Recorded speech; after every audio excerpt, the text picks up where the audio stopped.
चलो, तो अभी तक हमने इसकी सारी केमिकल कंपोजिशन देख ली, इसका जो नॉर्मल जो घर में यूज है, क्यों हम इसे बेकिंग में यूज नहीं कर सकते, कड़वा होता है, ये सारी बातें हमने देखी। अब इसके आगे हम बात करते हैं इसके यूजेस की, वो बड़े इंपॉर्टेंट है भाई। और इसका सबसे पहला यूज होता है for making baking powder. Baking soda से क्या बना रहे हैं हम?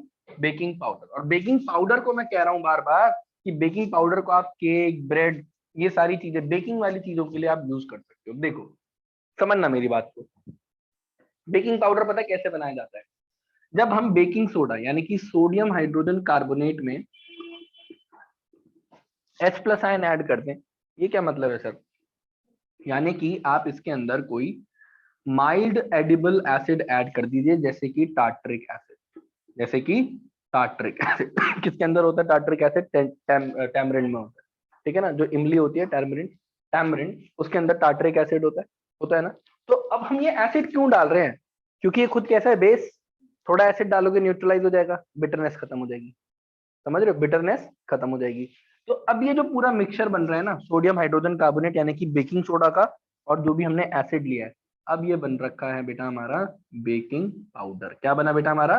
Baking powder. अगर अब हम इसको अगर हीट करते हैं तो इसको हीट करने में मेन जो गैस रिलीज हो रही होती है वो रिलीज हो रही होती है कार्बन डाइऑक्साइड। क्या रिलीज होती है बेटा? Carbon dioxide. आ रही है बात समझ में? कार्बन डाइऑक्साइड के साथ साथ वाटर भी रिलीज होता है। ठीक है, और एक साथ में सोडियम सॉल्ट ऑफ एसिड बन जाता है। क्या बनता है?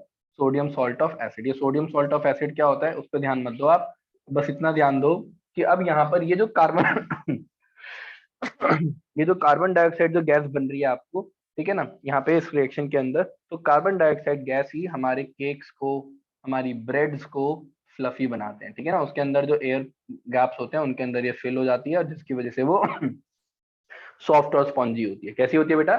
सॉफ्ट और स्पॉन्ज। आ गई बात समझ में? पक्का आ गई बात समझ में? ठीक है ना। तो यहाँ पर हमने देखा कि हम बेकिंग पाउडर कैसे बना रहे हैं। Right, got it? आ गई सबको बात समझ में? तो बेकिंग पाउडर बनाने के लिए ये सबसे आसान तरीका है, बेकिंग सोडा लो, क्योंकि वो बेसिक है, उसे न्यूट्रलाइज करो। न्यूट्रलाइज कैसे करेंगे? कोई भी माइल्ड एडिबल एसिड डाल दो, जैसे कि tartaric acid. Tartaric acid is contained by your इमली। टैमरिंड के अंदर बेटा टार्ट्रिक एसिड होता है। जब ये न्यूट्रलाइज हो गया, अब अगर आप इसको हीट करोगे तो ये क्या बनाने वाला है? कार्बन डाइऑक्साइड गैस रिलीज करने वाला है। कार्बन डाइऑक्साइड गैस अगर आप इसको हीट करते हो तब भी हो रही थी, लेकिन हम इसको डायरेक्टली यूज नहीं कर सकते, क्योंकि ये दोबारा सोडियम कार्बोनेट बना देगा, जो खुद भी बेस है, और बेसिक होने की वजह से वो कड़वा होगा। अब यहाँ पर कुछ ऐसा नहीं होता है जिसकी वजह से अब हम बेकिंग पाउडर को यूज कर सकते हैं फॉर बेकिंग पर्पसेस। ठीक है। इसके अलावा बेटा दो और भी चीजें यूज दे रखी हैं। अब देखिए ये बड़ा इंपॉर्टेंट है, second use, that sodium hydrogen carbonate is also an ingredient antacid. जैसे डाइजीन, जेलुसिल, ये जो सिरप्स आते हैं ये एंटासिड्स होते हैं। अगर किसी को एसिडिटी हो जाती है तो उसको न्यूट्रलाइज करने के लिए एंट एसिड, एंट मतलब नेगेटिव, एसिड नेगेटिव का एसिड, नेगेटिव ऑफ एसिड यानी कि बेस।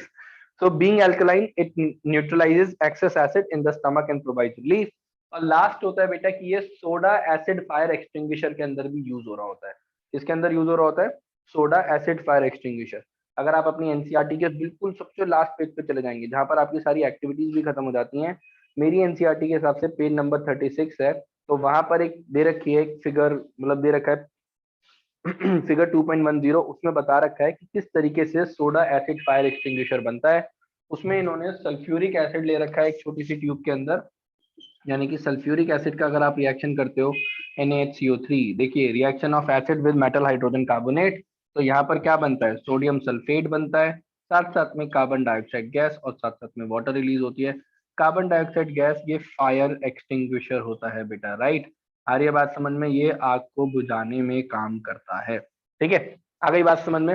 चलो, तो हमने यानी कि अब हमने अपने 3 सॉल्ट कंप्लीट कर लिए हैं। अब हम आगे बात करेंगे और अपने लास्ट केमिकल के बारे में बात करेंगे जो हम बना रहे हैं अपने कॉमन सॉल्ट से, that is our washing soda. ठीक है, ये लास्ट होता है बेटा हमारा वॉशिंग सोडा। इसके अगर मैं केमिकल फॉर्मूले की बात करूं तो it is sodium carbonate dot 10H2O। अब सर ये नई नई चीजें बताते रहते हो ना आप, हमें लगता है वीडियो चैप्टर खत्म हो जाएगा फिर एक नया टॉपिक आ गया। ये लास्ट है, ये लास्ट है। देखो, तो Na2CO3 डॉट 10H2O, ये डॉट लगा रखा है, हो सकता है आपको वीडियो में ना दिख रहा हो, ये डॉट है। ठीक है ना। अब ये ऐसे क्यों लगा रहे हैं, जरूरत क्या है? भाई जरूरत तो जो है वही नेक्स्ट टॉपिक है हमारा, water of crystallisation hydrated salts, उसको बाद में बात करते हैं, पहले ये देखते हैं। अब आप यहाँ पे देख रहे हो सोडियम कार्बोनेट, सर ये तो हमने ऊपर भी देखा था। अगर आप बेकिंग सोडा को उठा लो, पकड़ लो उसको और उसको हीट कर दो, चलो भैया हीट हो जाओ।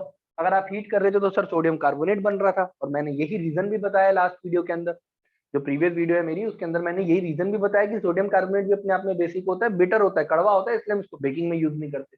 तो यानी कि हम ऊपर वाली रिएक्शन को दोबारा मान लो लिख लेते हैं, NaCl plus water plus carbon dioxide plus ammonia, right. अब इसके अंदर दो कंपाउंड बने, सोडियम हाइड्रोजन कार्बोनेट और अमोनियम क्लोराइड। अमोनियम क्लोराइड को हम कर देंगे इग्नोर, जैसे आप होते हो अपने घर में। फिर हम ले लेंगे सोडियम हाइड्रोजन कार्बोनेट को, ठीक है। और अब हम इसको कर रहे हैं हीट। जब आप इसे हीट करते हो तो इसमें बनता है sodium carbonate Na2CO3 along with carbon dioxide और साथ में वाटर। अब इसी सोडियम कार्बोनेट को उठा लो और इसको अब कर दो आप हाइड्रेट। क्या कर दो? हाइड्रेट, ठीक है। हाइड्रेट का मतलब होता है एडिंग वाटर। तो अब ये एक हाइड्रेटेड सॉल्ट बना के देता है, जिसको हम बोलते हैं सोडियम कार्बोनेट डेकाहाइड्रेट। क्या बोलते हैं बेटा? सोडियम कार्बोनेट डेकाहाइड्रेट, ठीक है। अब ये सर ये डेका क्या बोल रहे हो सर? रावण जैसा नाम रख दिया आपने बेचारे का, इतना सुंदर दिखता है ये। अरे भाई डेका का मतलब होता है 10। क्या मतलब होता है बेटा? 10। और हाइड्रेट का मतलब है 10 वाटर मॉलिक्यूल्स, ठीक है। आ रही है बात समझ में? तो वॉशिंग सोडा बस इतना ही है। अभी हम आगे अभी 2 मिनट बाद ही बस हम डिस्कस कर रहे होंगे कि ये डॉट लगा के हम क्यों ऐसे लिख रहे होते हैं, नंबर ऑफ वाटर मॉलिक्यूल्स को क्यों स्पेसिफाई करते हैं। Will talk about it. अभी उसकी डिटेल पे ना जाकर फटाफट से हम अपने वॉशिंग सोडा के यूज देख लेते हैं। ओके, फटाफट से वॉशिंग सोडा के यूज देख लेते हैं। सबसे पहला, sodium carbonate is use. Sodium carbonate पूरे वॉशिंग सोडा को बोला जा रहा है। इसको हम यूज करते हैं ग्लास इंडस्ट्री के अंदर, सोप और पेपर इंडस्ट्री के अंदर। It is used in the manufacture of sodium compound such as borax. Borax अपने आप में एक बहुत इंपॉर्टेंट सोडियम कंपाउंड होता है, उसके प्रिपरेशन में इसको यूज करा जाता है। इंडस्ट्रियल लेवल पे काफी अच्छा यूज होता है बोरेक्स का। Third use, sodium carbonate can be used as a cleaning agent for domestic purposes. Last and very important, बहुत बहुत बहुत ज्यादा फोर्थ इंपॉर्टेंट जो जो यूज है इसका, फोर्थ वाला बहुत इंपॉर्टेंट है। It is use for removing permanent hardness of water, ठीक है। अब ये क्या होती है परमानेंट हार्डनेस, ये क्या होता है permanent temporary hardness of water, ये हम अभी नहीं पढ़ेंगे, ये पढ़ेंगे क्लास 11 चैप्टर नंबर 9 हाइड्रोजन के अंदर। अभी बस आपको ये याद रखना है कि washing soda is use for removing permanent hardness of water, ठीक है। आ रही है बात समझ में? बोले सर पक्का आ गई बात समझ में? Yes, very good. अब यहाँ पर हमारा हो गया ये केमिकल्स फ्रॉम कॉमन सॉल्ट वाला टॉपिक पूरा कंप्लीट। यानी कि अब हम इसके बाद जो नेक्स्ट टॉपिक में एंटर करेंगे वो होगा इस चैप्टर का लास्ट टॉपिक, और यहाँ पर हमारी ये वाली सीरीज भी हो जाएगी कंप्लीट।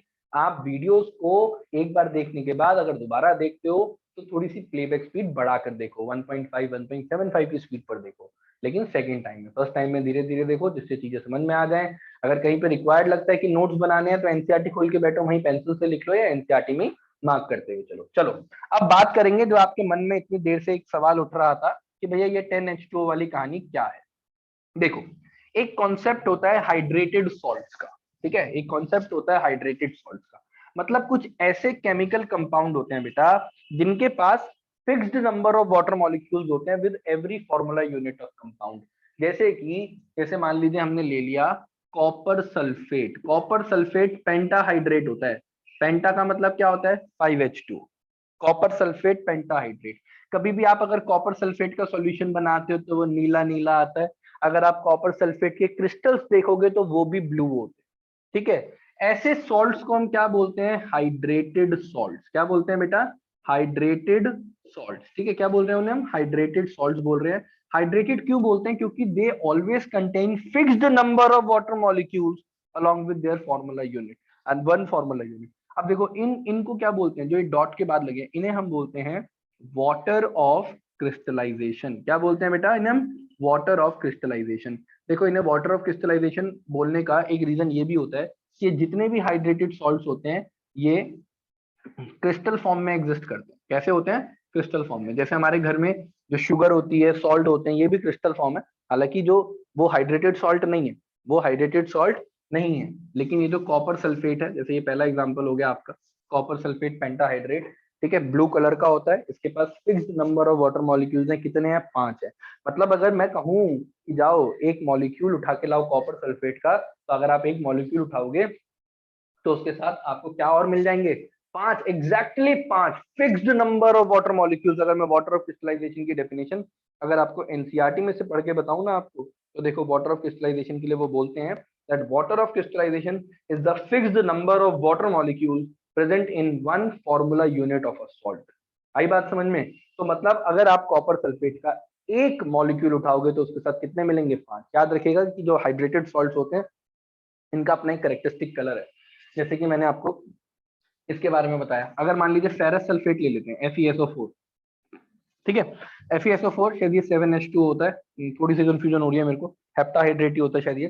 तो सर इसके जो क्रिस्टल्स होते हैं वो ग्रीन कलर के होते हैं। आ रही है बात समझ में? ऐसे ही हमने देखा sodium carbonate Na2CO3 washing soda के अंदर 10H2, ठीक है, ये व्हाइट कलर का होता है। अब कहोगे सर व्हाइट कोई कलर थोड़ी ना है। व्हाइट होना और कलरलेस होना दोनों अलग अलग बात होती है। व्हाइट होना और कलरलेस होना दोनों अलग अलग बात है। तो यानी कि copper sulphate, pentahydrate, ferrous sulphate, heptahydrate, इसे बोलते हैं हेप्टा, HEPTA, हेप्टाहाइड्रेट, और ये हो गया हमारा डेकाहाइड्रेट। ठीक है, आ रही है बात समझ में? कॉपर सल्फेट क्या होता है? वाटर वाटर ऑफ क्रिस्टलाइजेशन, इसे डॉट लगा के ही शो करते हैं। Water of crystallisation is the fixed number of water molecules present in one formula unit of a compound. इसके अलावा अब दो चीजें ऐसी हैं जो हमारे काम आने वाली हैं। एक होता है calcium sulphate half H2O, hemihydrate बोलते हैं इसको। अगर मैं इसका केमिकल नेम लिखूं तो क्या लिखूंगा मैं इसके केमिकल नेम में? मैं लिखूंगा कैल्शियम सल्फेट हेमीहाइड्रेट। क्या लिखेंगे बेटा? Calcium sulphate hemihydrate. हेमी का मतलब होता है हाफ। अब सर आधा कैसे पॉसिबल है? क्या मतलब मॉलिक्यूल तोड़ देते हो क्या आधा? नहीं, एक्चुअली में क्या होता है, यहाँ पर एक वाटर मॉलिक्यूल को दो कैल्शियम सल्फेट के मॉलिक्यूल शेयर कर रहे हैं। क्या होता है बेटा? एक वाटर मॉलिक्यूल को दो कैल्शियम सल्फेट के मॉलिक्यूल शेयर कर रहे हैं, तो मतलब एक के हिस्से में तो आधा ही आता है ना। और वाटर ऑफ क्रिस्टलाइजेशन की स्टैंडर्ड डेफिनेशन क्या है? Water of crystallisation is the fixed number of water molecule present in one formula unit of a compound. One formula unit मतलब एक मॉलिक्यूल में कितने हैं। तो इसलिए हम इसको क्या दिखाते हैं? कैसे दिखाते हैं इसको? हम हेमीहाइड्रेट हाफ की फॉर्म में दिखाते हैं। अब इसके साथ एक रिएक्शन होती है। अगर हम calcium sulphate dot half H2O यानी कि कैल्शियम सल्फेट हेमीहाइड्रेट के साथ अगर इसको थोड़ा सा भी मॉइस्चर प्रोवाइड कर दें, पानी दे दें, खाली 1.5 मॉलिक्यूल दे दो तो भी काम हो जाएगा। तो ये बनाता है कैल्शियम सल्फेट 2H2O, यानी कि इसे क्या बोलेंगे बेटा? Dihydrate, dihydrate. और इसका नाम होता है जिप्सम। क्या नाम होता है? जिप्सम। और जिसको हम हेमीहाइड्रेट बेचारे को ऐसे बेइज्जत करे जा रहे हैं बोल बोल के, वो होता है बेटा प्लास्टर ऑफ पेरिस। क्या होता है बेटा? प्लास्टर ऑफ पेरिस, ठीक है ना, यानी कि POP। जिन बच्चों का भी नया घर बन रहा हो या दिवाली पे रिपेयरिंग हुई हो, पेंट वगैरह हुआ हो, तो उनके घर में बहुत सारी POP आई होगी। तो आपने देखा होगा कि जो POP वाले जो भैया होते हैं वो थोड़ी थोड़ी POP लेते हैं, उसमें पानी मिक्स करके थिक पेस्ट बनाते हैं, फिर यूज करते हैं। पूरा क्यों नहीं बना लेते हैं? क्योंकि पूरा बना लेंगे तो जिप्सम बन जाएगा, बहुत जल्दी सूख जाती है POP, बहुत जल्दी, और फिर वो पत्थर जैसा हो जाएगा, फिर वो सारा पैसा खराब हो जाएगा आपका। तो इसीलिए याद भी रखना कि जो प्लास्टर ऑफ पेरिस होता है इसको एयर टाइट कंटेनर के अंदर रखा जाता है, मतलब जिससे कोई मॉइस्चर ना आ सके। एयर टाइट कंटेनर में रखते हैं जिससे कोई मॉइस्चर ना आ सके। अगर मॉइस्चर आ गया तो वो क्या करेगा? जिप्सम बना देगा, और जिप्सम फिर हमारे किसी काम का नहीं होगा। ऑल्दो आप जिप्सम को वापस से कन्वर्ट कर सकते हो प्लास्टर ऑफ पेरिस में। कैसे? अगर आप जिप्सम को, अब देखो मान लो इस रिएक्शन को मैं उल्टा लिख दूं, ठीक है, अगर आप जिप्सम को 373 केल्विन यानी कि 100 डिग्री सेल्सियस पे अगर हीट करोगे तो वो दोबारा से क्या बन जाएगा? प्लास्टर ऑफ पेरिस बन जाएगा। आ गई बात समझ में या नहीं? बोलिए सर, आ गई बात समझ में? ठीक है ना सर? हाँ, ठीक है। तो इतना ही था बेटा हाइड्रेटेड सॉल्ट और वाटर ऑफ क्रिस्टलाइजेशन के बारे में। लेकिन अभी एक एक्टिविटी है जो हमें बहुत इंपॉर्टेंट है, डिस्कस करनी है, और वो वाटर ऑफ क्रिस्टलाइजेशन के बारे में ही एक एक्टिविटी है आपकी एनसीईआरटी की 2.15, एक्टिविटी 2.15। उस एक्टिविटी में एक्टिविटी 2, अच्छा एक सेकंड रुको मैं बोर्ड क्लीन कर लूं।